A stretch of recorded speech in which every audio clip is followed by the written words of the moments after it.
Yo, yo, yo. As you can tell by the thumbnail and by the title of this video, I am doing a Raw review straight after Raw just happened.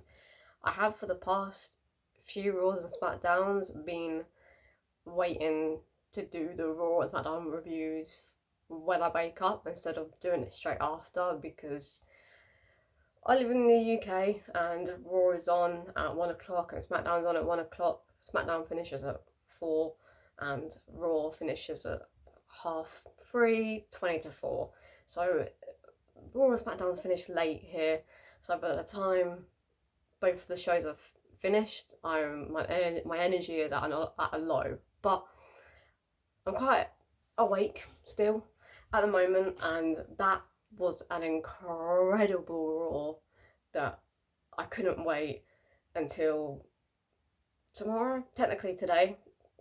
Yeah, technically today technically till later to film this Raw review because it was just such a good Raw from start to finish. There is not one bad thing to say about this Raw. Obviously, I'm not going to talk about everything that happened on this Raw because as much as those moments were good moments, it's just not something that I want to put in the Raw review because if I included everything, just because it was a very good show, this Raw review would be like an hour and a half long. So I've included the stuff that I the most enjoyed. But no, the whole Raw from start to end, like I just said, was absolutely fantastic. Like, what a go home show Raw for Backlash this Saturday. Because when I do film these Raw and SmackDown reviews straight after the show, I normally upload them straight away. But I'm gonna upload this straight away, but it's not actually gonna be out until about, I think I'm gonna upload this at 4 o'clock. So that's when I'm uploading the video, but obviously I'm filming this straight after Raw, but I'm not uploading it straight after. But no, what a Raw, man. What an absolute brilliant Raw. Like, fantastic. We got like surprise stuff that returns. I wouldn't say a surprise return, but we got a return that I wasn't expecting. We got a World Heavyweight Championship in the main event of Raw. It was just such a good Raw. But if you've watched my Raw reviews and my SmackDown reviews, you will know that I rate Raw and SmackDowns. I say this every time, but I do this every single week. And again, I say this every Raw and SmackDown review, so sorry if you watch all of them. But I have been doing this, since 2010. So I've been doing this for a long time, and I also do rate. Oh, I just whacked my head on the fan. Let me turn it that way. There we go. I also do rate the PLEs as well. So yeah, so I am giving this Raw a high 5 out of 5. I do like low 5 out of 5s, medium 5 out of 5s, and high 5 out of 5s, and I do it the same for 1 out of 5, 2 out of 5, 3 out of 5, 4 out of 5, etc. But this Raw was definitely a 5 out of 5 Raw, and definitely a high 5 out of 5 Raw, because like I said multiple times, this actually could be up there with being the second best Raw of the year, to be honest with you. It's definitely in the top 5. 100% it's in the top 5, because that was just a brilliant. But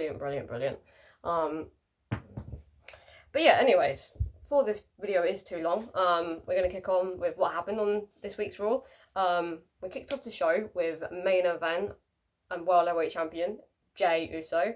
Was not expecting the show to kick off with Jey Uso. I was actually expecting them to kick off the show with Gunther and Pat McAfee, because for some reason Gunther, every time he's on the show and he's got some sort of like rivalry going on, he tends to open the show. So I was really expecting Gunther and Pat to open the show, but no, Jey Uso opened the show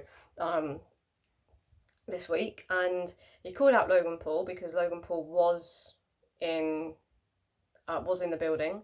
But I think the only negative I have to say about this Raw, the only negative, is the fact that Jey Uso said that Logan Paul was in the building, but didn't come out to distract Jey Uso in the main event against Seth Rollins. didn't have any backstage interviews with Logan Paul at all. We didn't have any. He didn't come out during the Paul Heyman segment. So was he actually in the building? I don't think he was. So that's the only negative I have, is that we didn't have any Logan Paul. But no, we had Paul Heyman come out, which was really, really random. I was a bit confused to why he was coming out. I kind of thought he was gonna say to Jay that you have to join our group or this will happen. So like what happened to Sami Zayn last week, I thought Paul Heyman was going to say something like that to Jey Uso. If you don't join our group, then Seth or Braun Breaker is going to be coming after that World Heavyweight Championship or something like that. But he didn't. Paul Heyman came out and had done probably one of the best promos that he has ever done. Like the emotion that guy can bring into a promo is crazy. But he came out basically saying that everybody hates on him for what happened during the whole bloodline situation, and obviously what happened with CM Punk, but CM Punk tried to, CM Punk betrayed Paul Heyman because he got into Paul Heyman's head about this whole like favour situation and made him turn on his tribal chief when he didn't turn on his tribal chief. He was just doing a favour for CM Punk, and CM Punk put him in this horrible predicament. I might be butchering words, I'm very sorry. I butcher words all the time, so I'm very sorry about that. And basically said that when the Tonga Brothers and Jacob Fatu came onto the scene for SmackDown, Roman Reigns didn't come back to help him, and he was brutally attacked by Jacob, Tonga and Tonga Loa, that he was out for months, and again, Roman Reigns never came to help him, and the only reason that Roman Reigns came back was to get back his Ulafala. He didn't come back because of Paul Heyman, he came back because he wanted his Ulafala, because Solo Sikoa was walking around saying that was his Ulafala. That's basically like what the promo was about, that everybody puts the blame on Paul Heyman when they should be blaming other people for what happened, because it wasn't Paul Heyman's fault for what happened to Roman and CM Punk. It was their own doing, because like I've said, he's saying that Roman Reigns betrayed him by not coming out to help him, and CM Punk betrayed him by forcing him to do this favour for CM Punk so that he could live out his dream of being a main eventer for WrestleMania, and put him in a horrible position for when it comes to being in the middle of him and Roman Reigns. So that's basically what it was. And then he also said in the segment that Jey Uso gets to defend his championship and lose it whenever he wants. He can pick the time, the day, the date. Whenever he wants to lose that championship, the choice is up to him to pick the date. So he could hold that for as long as he wanted to, but whenever that time came to having the match with Seth Rollins, he was going to lose that belt. And then Jey Uso said, Omaha, I might have been butchering that, but I think that's how you pronounce it, Omaha. We're having this match tonight, pretty much. And if you are with me, the 4 letters, yeet. And obviously the whole crowd went crazy and yeeted, and that is not what I expected, like, at all. Like, I was not expecting Paul Heyman to come out, for one. Also wasn't expecting Jey Uso to kick off the show, and also just wasn't expecting Paul Heyman to manipulate Jay into putting his title on the line to potentially lose it, when he's only had that championship for what, like 2 weeks now, well, almost 3 weeks.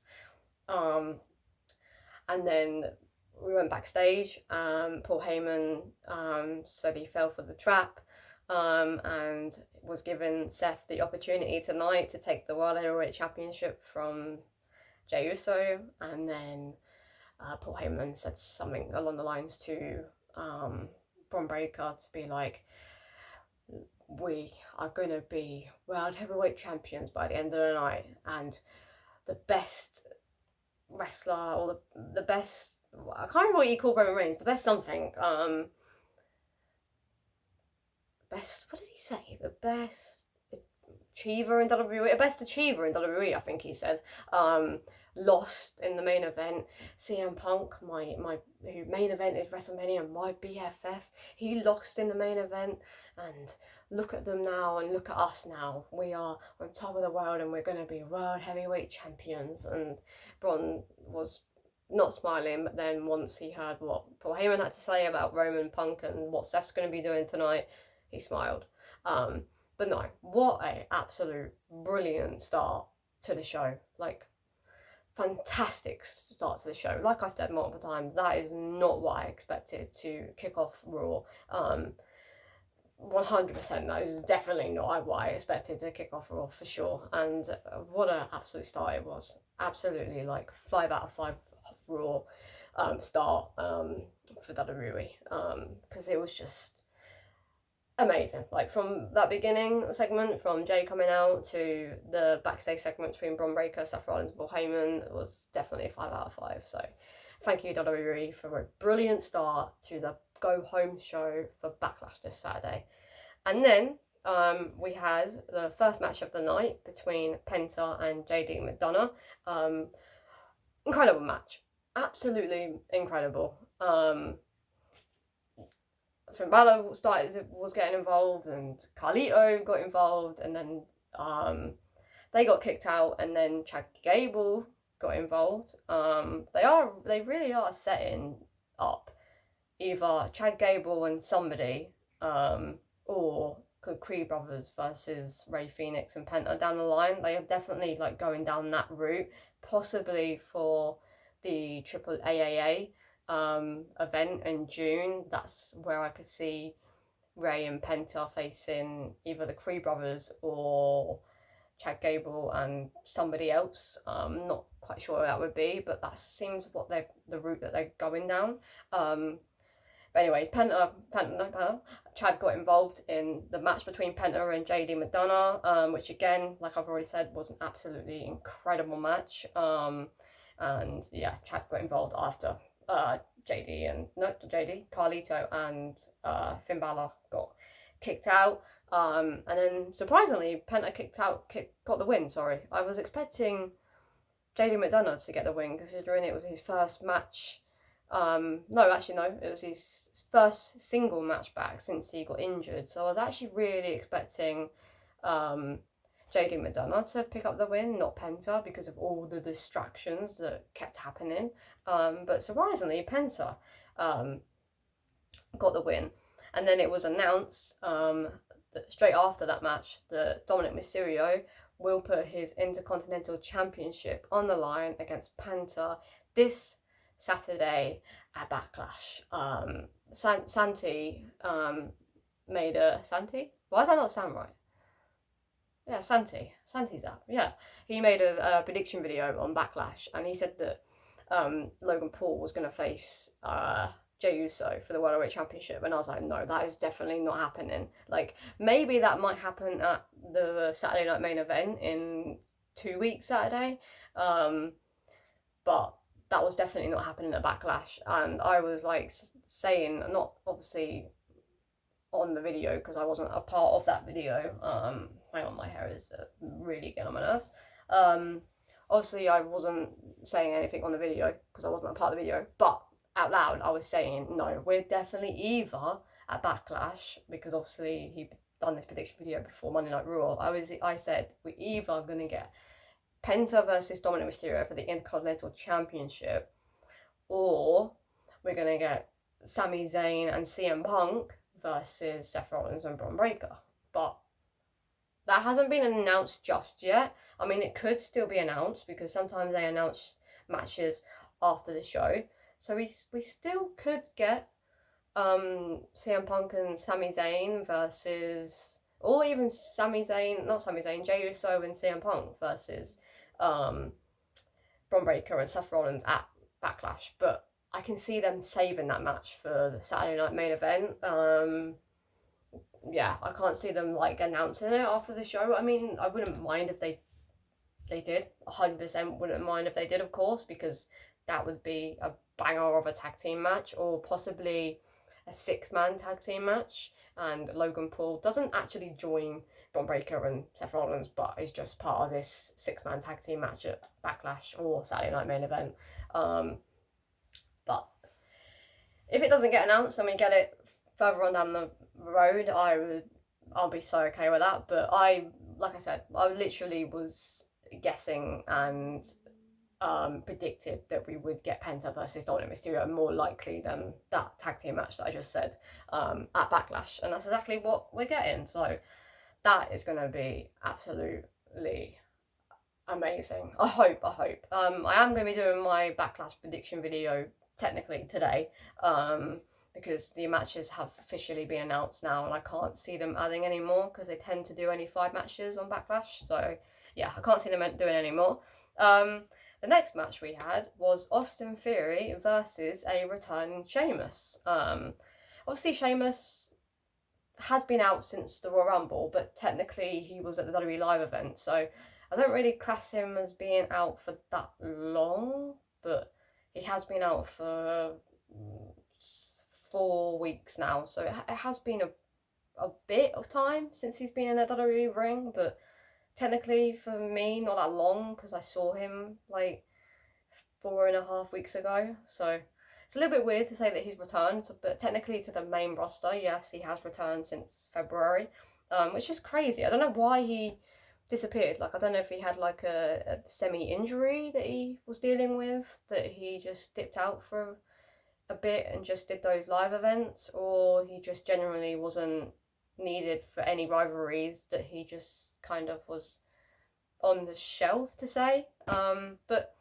he's back now, and what an absolute banger, no pun intended, of a match we had between him and Austin Theory. I honestly thought that we were going to get like a 6-7 minute match between Austin Theory and Sheamus, because for some reason Triple H doesn't like Austin Theory and Grayson Waller, and when they have matches, they tend to have matches for about 6-7, sometimes 8-minute matches. So I was expecting quite a short match, especially considering that it was Sheamus's return match, but we didn't. We got like I'd say a good 11-12 minute match, maybe 10 or maybe a bit more, but it was definitely quite longer than I was expecting it to be. But no, it was a banger. It was definitely a banger, and I definitely do see them doing Grayson Waller versus Sheamus next week, because it was supposed to be Grayson Waller versus Sheamus this week, but Grayson Waller said that he was given his tag team partner the opportunity, so I can see them doing it the other way around next week, where Austin Theory gives Grayson Waller the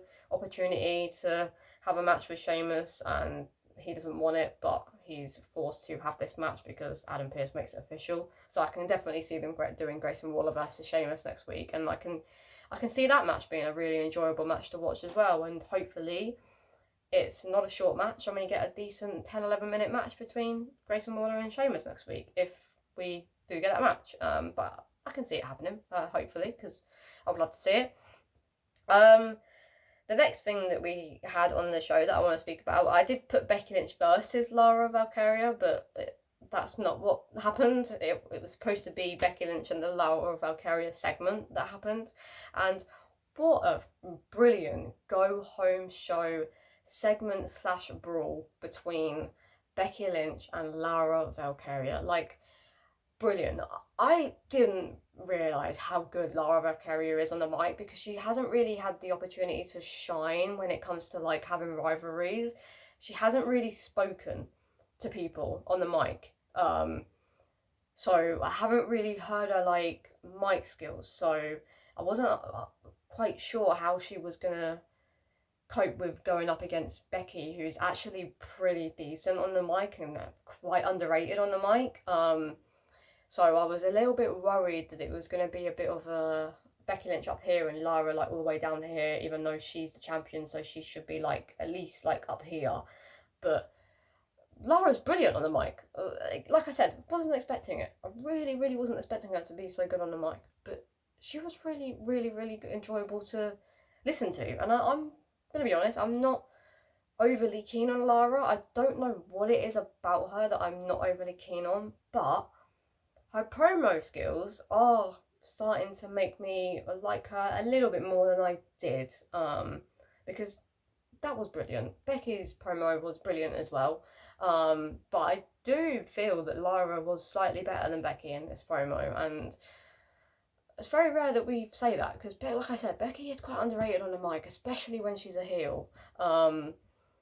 But Becky Lynch pretty much came out first and was saying that she took out the trash and you should be thanking her for taking out the trash instead of booing her because taking out the trash is a good thing. And then Laura came out basically saying that since she's been gone, everybody's got better and that she's now second best, and she doesn't like that. And Becky said the only reason that everybody was better is because they didn't have me to go up against. And it was just a back and forth pretty much about them just coming at each other about this and then that and then this and then that. I can't exactly remember everything that was said, but they were like the main key points of the promo. But it was really, really enjoyable. And then we had a good 3-4 minute brawl between the both of them before even any referees or Adam Pearce or anyone came out. So that was really good that we got a bit of a brawl between them. So yeah, again, a 5 out of 5 segment and a 5 out of 5 go home show segment / brawl for their match at Backlash for the Intercontinental Championship. And again, I really hope that that match is going to be a banger. It should be, because Lara faced Becky for the NXT Championship, I think it was. Was it an NXT Championship? I think, yeah, it was, and Lara was beat Becky Lynch. I'm pretty sure that's what happened. So, and that was a really, really, really good match. So I'm hoping we get that match again. I think that was who it was. I think so. I could be wrong, but I'm pretty sure Lara was the one to beat Becky Lynch for the NXT Women's Championship. But again, like I said, I might be wrong on that one, but I don't think I am.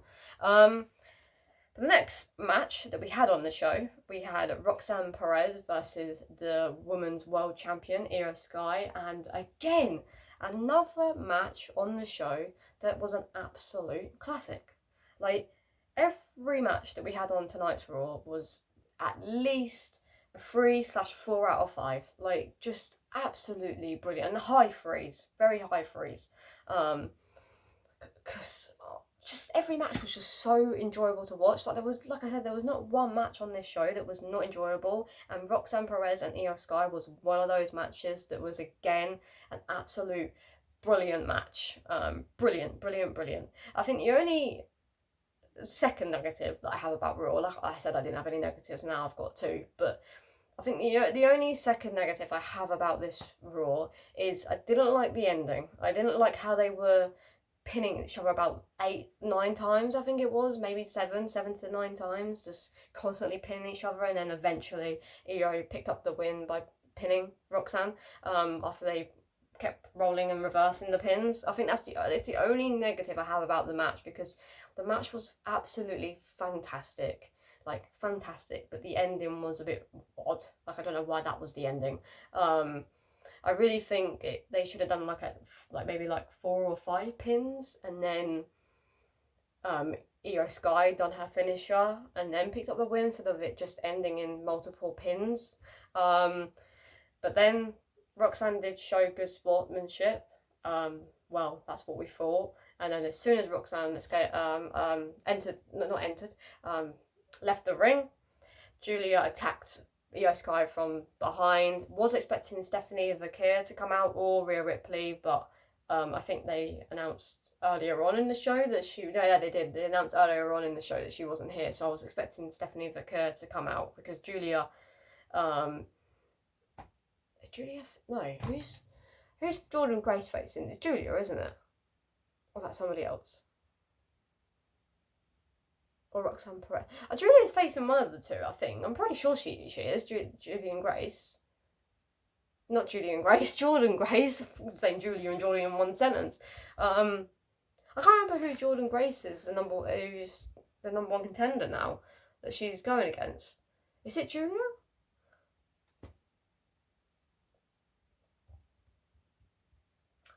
I can't remember who she's going against now. It's either Julia or Roxanne Perez. It's one of the two, I swear. I could be completely wrong, and it's none of those two.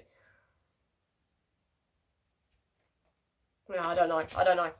Cannot remember who Jordan's facing for the number one contender spot. Yeah, no, I don't really watch NXT as much, so I watch it on the occasion, so I think that's probably why that I'm not 100% sure on who she's facing, and I didn't really listen when Michael Cole or Pat McAfee was saying who Jordan Grace is facing, because I just wasn't really taking any notice of what the commentators were saying because I wasn't interested in the match. But Julia's facing somebody anyway, so I was expecting Stephanie Vaquer to come out and help Io, but no one came out. But next week on Raw, we've got Io Sky, the champion, and Rhea Ripley versus Julia and Roxanne Perez in a tag team match. Like, what an absolute bagger of a tag team match to have on a Raw show. Like, I really, really was expecting them to really, like, build out this feud for months, because apparently Evolution 2 is happening in July, which is the all-woman PLE. So I was really expecting them to drag this rivalry out between Rhea and Julia and Roxanne and Io until then. So I was expecting like Rhea to face Julia next week, and then the week after Io to face Julia. And then they like drag it out as much as they possibly can to July. But no, we're getting Roxanne Perez and Julia next week versus Rhea Ripley and the Women's World Champion Io Sky. What an absolute banger. So I'm very, very excited for that one. Very excited. The next match we had on the show was probably the worst match of the night out of all the matches. Because obviously it was quite a squash match, because it was Rusev's retirement match, and it was Otis versus Rusev. And the match was brilliant at the beginning, and then it just became a brutal match where Rusev was just an absolute monster and had the upper hand over Otis throughout the majority of the match, and it ended with the Rusev Crush. Is it called the Rusev Crush? I think it's called the Rusev Crush. Yeah, it was. I don't think it was that long of a match. I can't remember how long it was. Probably about 6-7 minutes. It wasn't long. Definitely wasn't a long match for sure. And then Rusev left the ring. No, actually, Akira Tozawa entered the ring, started arguing with Rusev or shouting at Rusev, and then Rusev just rolled out the ring, and then came back in the ring, and then brutally attacked Akira Tozawa, and then brutally attacked Otis again and put him in the Rusev Crush again, and Otis went purple, and the security and referees and Adam Pearce had to get Rusev off of Otis, and then Otis had to be helped out of the arena. I can possibly see them doing Akira Tozawa versus Rusev next week, and it's quite a squash match and probably will be a squash match, but I'm not 100% sure. Rusev might be done with that rivalry now. I think that might have just been a one-off little mini rivalry for Rusev, and then Rusev will go on to face somebody else next week. I don't know who that would be, or he just does a promo next week about how if anybody wants to step up to him, they're all going to fall to the same fate as Akira Tozawa and Otis did. That might kind of be what happens next week with Rusev. But no, overall, the match itself was a decent match, a very low 3, but I wasn't expecting it to be a 4 out of 5 match or even a high 3 out of 5 match, because again, it is Rusev's return match, so I wasn't expecting it to be a long match. But no, the whole moment itself with Rusev brutally attacking them both, and the match itself was a very good segment and match overall. And then we had the Pat McAfee and Gunther segment, because Gunther's suspension was lifted so that he could go face to face with Pat McAfee before their match this Saturday at Backlash. Never thought I would be saying that Gunther is going to be facing Pat McAfee in a one-on-one match at a PLE, but here we are.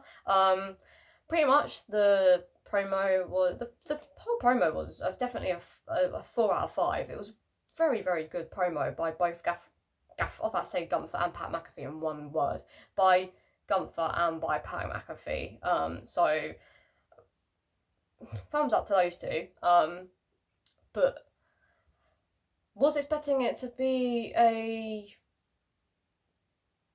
quite a short segment, but it ended up being quite long, and I also was expecting Gunther to attack Pat McAfee, like maybe not like brutally attack him because they want the match to happen, but like just take him out. But it was just a one-on-one promo with nothing happening, which I was here for because it was longer because that didn't happen. But pretty much Pat McAfee was just saying how the baseball team down the road has been here since 1950, and the college students that were there for American football, I think they were there for, they're going to go on to win championships, and it just started going on about the town that he was in. That was the only negative I think I have about his promo, is it was very much about the town that he was in, which was really random. But he obviously spoke about his best friend, Michael Cole, because he has been in the wrestling industry for 28 years, and since joining in the WWE industry as a commentator, he's only had 3 days off. That is it. Throughout his whole career, he's had 3 days off only. That is it, which is crazy. And how dare Gunther attack a 60-year-old man just because he has opinions when he's been working in this business for 28 years and he is allowed to have an opinion on whoever he wants to, because that's the whole point in him being a commentator, is to not be biased on somebody and also not be negative on somebody, to be straight on in the middle and be as opinionated about somebody as he can. For example, Bailey is a goodie, but him and Bailey still have heelness commentator and superstar clash, even though Bailey is now a goodie. So that just goes to show that Michael Cole just has his opinion on whoever he wants and says whatever he wants about that said person. And obviously Gunther didn't like that, so he brutally attacked Pat McAfee because Pat McAfee tried to help Michael Cole because Michael Cole was about to be brutally attacked by Gunther. And then Gunther's promo was just about the simple, just was pretty much saying that he is going to brutally attack Pat McAfee on Saturday, and he's going to be left on the mat worse than he was left a couple of weeks ago on Raw, and he's going to absolutely destroy Pat McAfee. I do have some predictions on the Pat McAfee and Gunther match, but I'm going to leave that for the prediction video, so I'm not really going to say much more about this segment because, like I said, I've got a lot more to talk about it when I do my actual prediction video. So yeah, but overall, a high 4 out of 5 segment, because as much as Pat McAfee's promo was about the town that he was in, he did say some stuff about Michael Cole and some other stuff as well, and then Gunther segment promo was really good as well, sorry. So overall, a really good go-home show segment for their match at Backlash. Okay, so we are now to the main event between Seth Rollins and the World Heavyweight Championship. The World Heavyweight Champion, Jey Uso, defending his World Heavyweight Championship against Seth Rollins in the main event of Raw. I think they said that this was the first time the World Heavyweight Championship has been defended on the Raw main event in 7 months. I think that's what they said, 7 months, I think. which is crazy. But at the same time, it's nice that we don't get a championship match on Raw and SmackDown all the time, because it's a nice kind of feeling when we do get that. I think if we start getting, I know they should defend it more on the Raw and SmackDowns, the Undisputed Championship and the World Heavyweight Championship, more on Raw and SmackDown.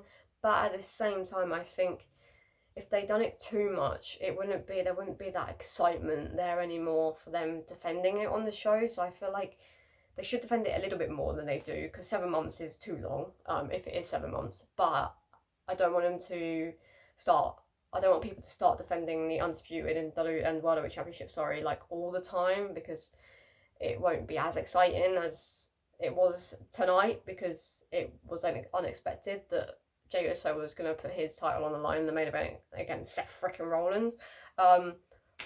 The main event was absolutely brilliant. We had multiple near falls where I genuinely thought Seth was winning, and I genuinely also thought that Jey Uso was winning, especially when Sami Zayn came out, and then Bron Breakker took out Sami Zayn, and Seth Rollins done his curb stomp. I was like, yep, Jey Uso is definitely winning, because we were like, I think it was like 3:36 when that situation happened between Sami and Bron Breakker. So I was like, yeah, there's no way this show's gonna go on for any longer. So I was like, yeah, no, they're really giving they're really giving Seth Rollins the World Heavyweight Championship when Jey literally won it just over 2 weeks ago. Are you actually serious, WWE? But no, Jey Uso kicked out, went to go check on his mate Sami Zayn, because he had been taken out by Bron Breakker from this massive spear. Seth distracted the ref, and Bron Breakker then seriously took out Jey Uso, and I was like, yep, there we go. Well, it was like 38 at this point, so I was like, yep, Jey Uso's definitely losing now. Surely he's definitely losing now. 100% he is losing. But no, CM Punk's music hit. He came out. I don't know what he done to Bron Breakker. I don't know if he kneed him or kicked him, but it looked really bizarre. I don't know what happened. He chucked the chair to Bron Breakker, and then I couldn't quite work out if he kneed him in the face or he kicked him. I couldn't quite work out what move he done to Bron Breakker. But anyway, he took Bron Breakker out with the chair. And then he went into the ring, took out Seth Rollins with the chair. And then obviously Seth Rollins won by disqualification. The bell didn't ring when CM Punk attacked Seth Rollins though with the chair. I don't recall the bell going off. So technically the match is still happening right now, because I don't recall the bell going off, unless I was just so distracted about the fact that CM Punk's music hit and he came out and attacked Seth Rollins with the chair, that I just didn't hear the bell go. But I really don't recall the bell going off. So if I rewatch it and the bell didn't go off, then that match is still happening apparently, and we're missing it because it's still going on right now. But yeah, CM Punk made the save, because obviously Jey Uso was speared by Bron Breakker and then was about to be curb stomped again by Seth Rollins, but CM Punk saved Jey Uso. Jey Uso keeps his World Heavyweight Championship, and the match ends in a disqualification because of CM Punk, which I'm glad about in a way. The match was absolutely fantastic, but I was really expecting Seth Rollins to win, especially as we got past the 35 minute mark into the night, because it normally finishes at 40 at the 3:40 at the most UK time. So when it got to the 35 mark and Jey Uso was speared by Bron Breakker, I was like, yeah, no, this is gonna be a really disappointing ending. Even though I love Seth, but I did not want Seth to win the World Heavyweight Championship, considering the fact that Jey Uso has only just won it. But I genuinely thought that Jey was losing at many points. I genuinely thought that Seth was losing at many points as well. But Jey Uso is still our World Heavyweight Champion, and we potentially, like I said earlier on in this prediction video, we potentially now have happening maybe at Backlash, but I really doubt it, but possibly, most likely, at Saturday night main event in 2 weeks' time this Saturday. Either we get a 6-man tag between Jey Uso, World Heavyweight Champion, Sami Zayn, and CM Punk versus Logan Paul, because of obviously the potential feud that they're building up for Logan and Jay to happen maybe at Money in the Bank.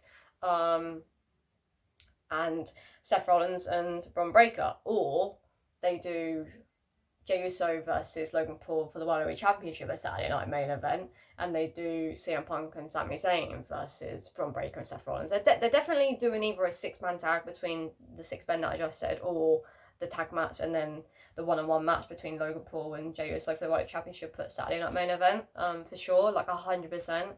But what an ending to the show.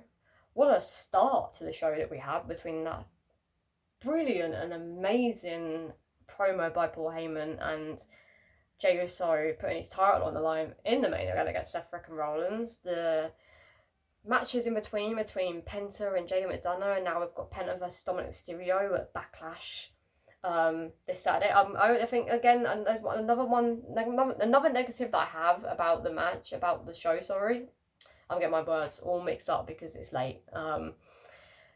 Is that we didn't have any interaction between Penta and Dominic Mysterio. I think that's the only negative I have. Well, the only third negative I have about the show. But yeah, like I was saying, we had a brilliant match between Penta and JD. We had a match. No, we now have a match official for Backlash between Penta and Bron Breakker. Not Penta and Bron Breakker. Penta and Dominic Mysterio for the Intercontinental Championship. We had a Sheamus return and brilliant match against Austin Theory. We had a brilliant in-ring promo segment for the Go Home show for that match at Backlash between Becky Lynch and the Intercontinental Championship. Becky Lynch and the Intercontinental Championship. Becky Lynch and Lara Valkyria for the Intercontinental Championship. And then we also had a brilliant match, apart from the ending, between Roxanne Perez and Io Sky. And next week on Raw, we've got Roxanne Perez and Julia versus Rhea Ripley and Io Sky in a tag match, which is going to be absolutely fantastic, hopefully. And then, of course, the semi-squash match between Otis and Rusev, which was a decent match, but I like the brutalness of it that happened after, and the chaos that happened after the match had finished. And then we had the very decent Go Home show segment for their match at Backlash between Pat McAfee and Gunther, and then the main event. So, like I said, overall, before I say what I was about to say, actually, sorry for the amount of times I've messed up and mixed my words up, but like I said, it is probably about 4:15 right now, so my head's obviously all over the place because it's late, and we just come off a really good Raw, so my mind is all over the place. But like I was about to say, this Raw was 110% a 5 out of 5 Raw. Absolutely fantastic from beginning to end, apart from the 3 negatives that I had to say about the Raw. But other than that, this Raw was so brilliant. Great Go Home show for the matches that are happening on Backlash. And apart from, like I said, the Penta and Dominic match, we didn't really get anything for them two. I know we got Penta versus the Judgment Day's Jade McDonough, but we never got anything between Penta and Dominic Mysterio. So that's the only negative about this Go Home show Backlash Raw. But absolutely brilliant. Thank you, Triple H, for giving us an absolute brilliant Raw. So yeah, guys, that was my Raw review for the Go Home show for Backlash this Saturday. Let me know in the comment section down below what was your opinions on this Raw, and do you give the Raw the same rating as me, or do you feel that it could have been better and it was a 1, 2, 3, 4 or 5 out of Raw? But no, I'm really happy with this Raw, and I'm really, really, really excited for Backlash this Saturday. So excited for Backlash this Saturday. Like I said in this video, I am going to be filming, technically today, a Backlash prediction video that will be out on Thursday. So look forward to that. And anyways, guys, this has been Charlie, and I will see you guys in... Oh, and I do have a video coming out tomorrow as well, technically, because it's Tuesday today now. So technically I have a video coming out tomorrow, so look forward to that one. But like I was about to say, I hope you guys enjoyed this video, and I will see you in the next one. Peace.